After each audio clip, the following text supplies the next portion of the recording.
আসসালামু আলাইকুম বন্ধুরা, কেমন আছেন আপনারা? আশা করি আপনারা সবাই ভালো আছেন। তো আজকে আমি আমাদের কুরবানির মাংসর মলিদা করব। আজকে আমাদের মাংস রান্না করবো, তো আমি মলিদা করব। তো এটা শুরু হচ্ছে।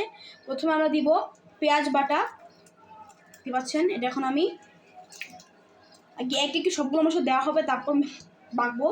এখন দেওয়া হচ্ছে পেঁয়াজ বাটা, তারপর দেওয়া হবে কি দেওয়া হবে, এটা হচ্ছে রসুন বাটা, দেখতে পাচ্ছেন। সব এগুলো হচ্ছে ভেজা বাটাগুলো।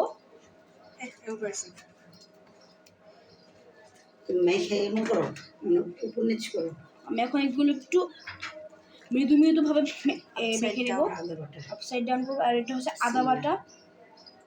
গরুর মাংস একটু আদা বেশি দিতে হয়। ঢেলা দাও, ঢেলে দিব না, কারণ গরুর মাংসের মধ্যে আদা একটু বেশি দিতে হয়। আর একটু লাগবো? হ্যাঁ দাও, মাংস বেশি দাও। মাশাআল্লাহ। দেখুন আমি এটা আস্তে আস্তে করে একটু মাখবো। এখন দেব হচ্ছে জিরার গুঁড়ো। দেখি, এখন দেওয়া হবে জিরার গুঁড়ো। এটা হচ্ছে ভাজা জিরার গুঁড়ো। ভালো মতো ছড়িয়ে ছিটিয়ে নিতে হবে, যাতে প্রত্যেকটা মাংসের ভিতরে যে লাগে। এখন দেব হচ্ছে এখন দেওয়া হবে গরম মশলা।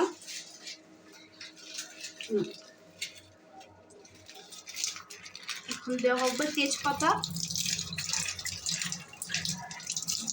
মহিলা হাত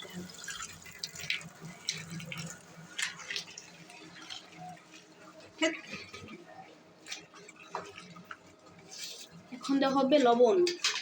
চিনি না, লবণ দিল। লবণ।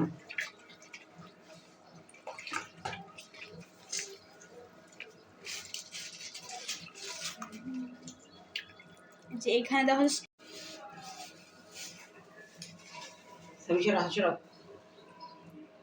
হচ্ছে শাহি জিরা, নরমাল জিরা, মরি।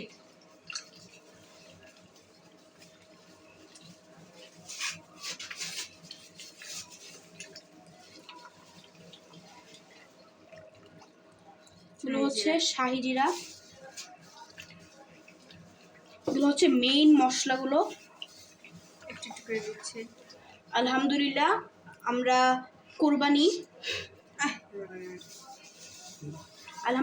আমরা নিজেরা কুরবানি দিয়ে মাংস মলিদা করার মজাই আলাদা। একদম একদম। এভাবে বলো যে আল্লাহ আমাদেরকে তৌফিক করেছে, তৌফিক দিয়েছে যে আমরা একা কুরবানি দিয়ে একলা না, মানে আমরা কুরবানি দিতে পারি, সেটা